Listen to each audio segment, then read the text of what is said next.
Hello everyone, I am doctor Suman. तो friends, सबसे पहले तो मेरे चैनल को है वो सब्सक्राइब कीजिए अगर नहीं किया है तो, जिससे आपको मेरी आने वाली वीडियोस की अपडेट्स एंड नोटिफिकेशन मिलती रहे। So please subscribe to my channel. तो आज हम बात करेंगे lower back ache. Okay, lower back ache में क्या होता है कि हमारी जो स्पाइन होती है, जैसे आपको पिक्चर में दिखाया जा रहा है, स्पाइन का एक एरिया होता है जिसको लंबार बोला जाता है, जिसमें 5 वर्टिब्राज होती हैं।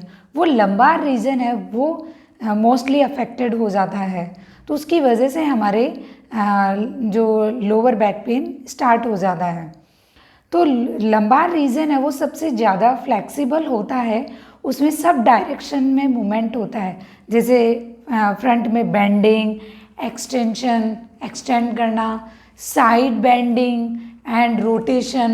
तो ये सारे मूवमेंट्स हैं वो लंबार रीजन से होते हैं, तो इसलिए ये अफेक्ट हो जाता है। और इसके कुछ कॉजेज़ हैं जो मैंने पहले भी वीडियो में बताए थे, लेकिन मैं अभी भी आउटलाइंस बता देती हूँ आपको कि सबसे पहले तो क्या होता है कि पोस्चर अगर आपका रॉन्ग है उसकी वजह से आपको हो सकता है। ओबेसिटी है और हैवी वेट लिफ्ट कर लेते हैं, और ग्राउंड फ्लोर से अगर करेक्ट वे में अगर आप कोई ऑब्जेक्ट लिफ्ट नहीं करते हैं तो भी हो सकता है। सेडेंटरी लाइफस्टाइल उसकी वजह से भी हो सकता है, और आप एक लॉन्ग टाइम तक एक ही पोजीशन में रहते हैं, यानी कि लॉन्ग स्टैंडिंग या लॉन्ग सिटिंग, तो उससे भी आपको लोअर बैक पेन हो सकता है। ये सारे रीजंस हैं जो अच्छे से मैंने डिस्क्राइब तो उसमें प्रीवियस वीडियो में किया था, और उसका मैं लिंक अपने अभी डिस्क्रिप्शन बॉक्स में डाल दूँगी, तो आप देख सकते हैं वहाँ से भी। तो और क्या होता है कि हमारे जो जो लंबार रीजन में एक नेचुरल एक कर्व होता है जिसको लॉर्डोटिक कर्व बोला जाता है। वो कर्व कम या ज़्यादा हो जाता है, उसकी वजह से हमें लोअर बैक पेन हो जाता है। तो ये सारे रीजंस हैं जिनकी वजह से लोअर बैक पेन होने के चांसेस होते हैं।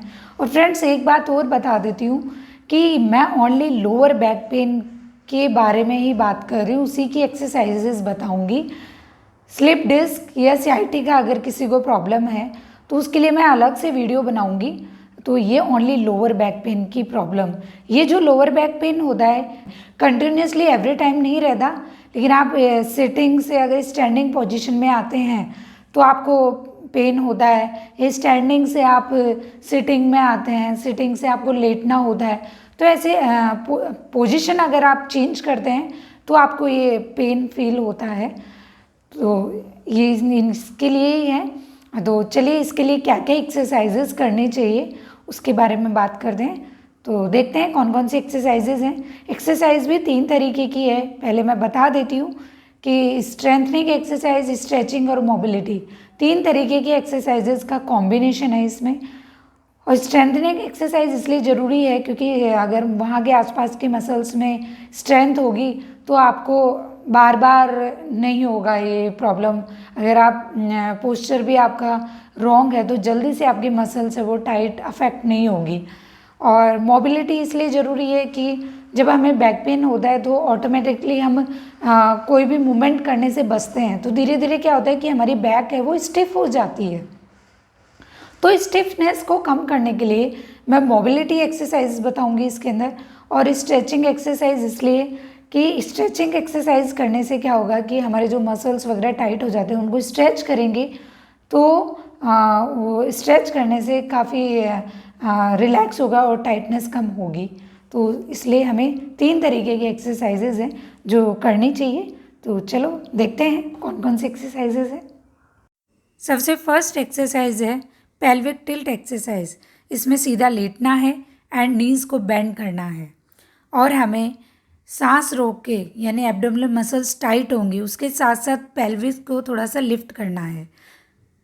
फिर इस तरीके से मूवमेंट होगा पेल्विक का, स्लाइटली लिफ्ट करना है, बैक को नहीं उठाना है, बैक है वो फ्लोर पे टच रहनी चाहिए, इस तरीके से करना है।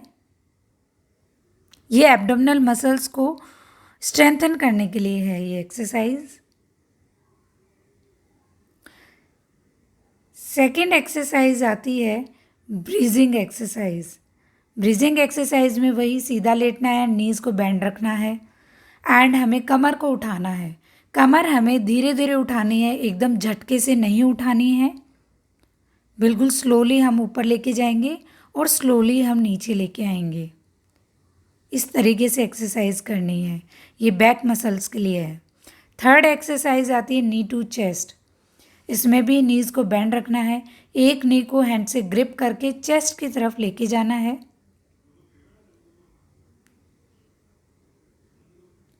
अगर आपको नी की प्रॉब्लम है, नी में पेन है या आर्थराइटिस है नी में, तो आप बैक ऑफ थाई से ग्रिप करके चेस्ट की तरफ स्ट्रेच करना है।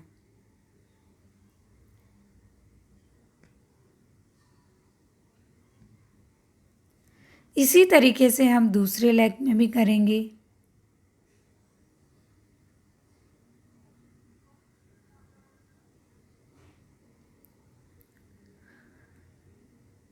अब हम दोनों नीज़ को बेंड करके चेस्ट की तरफ स्ट्रेच करेंगे।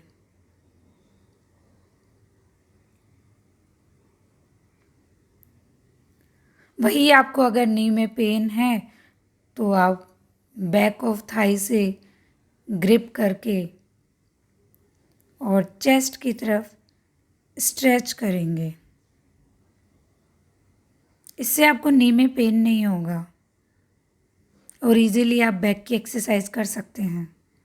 अब है कैट एंड कैमल एक्सरसाइज। इसमें इस तरीके से पोजीशन बनानी है और हेड को अपवर्ड ले जाना है और डाउनवर्ड ले जाना है। जब अपवर्ड ले जाते हैं तो बैक में कर्वेचर बनता है लाइक ए कैट, और जब डाउनवर्ड ले जाते हैं तो बैक में हम्प बनता है लाइक कैमल। तो इस तरीके से ये एक्सरसाइज करनी है। अब है बर्ड डॉग एक्सरसाइज। इसमें हैंड को आगे की तरफ लेके जाएंगे और अपोजिट लेग उठेगा।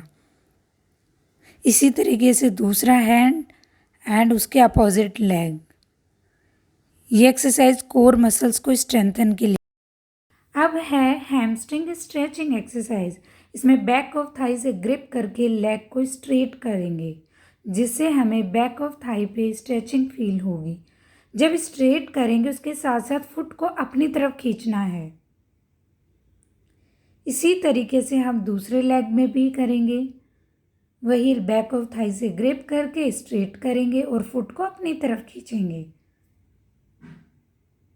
जब फुट को अपनी तरफ खींचेंगे तभी आपको बैक ऑफ थाई पे अच्छे से स्ट्रेचिंग फील होगी। अब है लास्ट बैक एक्सटेंशन एक्सरसाइज। इसमें उल्टा लेट के एल्बो पे आना है और हमें हमारा हेड है वो ऊपर की तरफ ले जाना है। और जब रिलैक्स होंगे तो इस तरीके से हैंड्स को नीचे कर लेंगे। फिर से वही एल्बो पे आके ऊपर की तरफ देखेंगे। इससे आपकी बैक है वो एक्सटेंड होगी।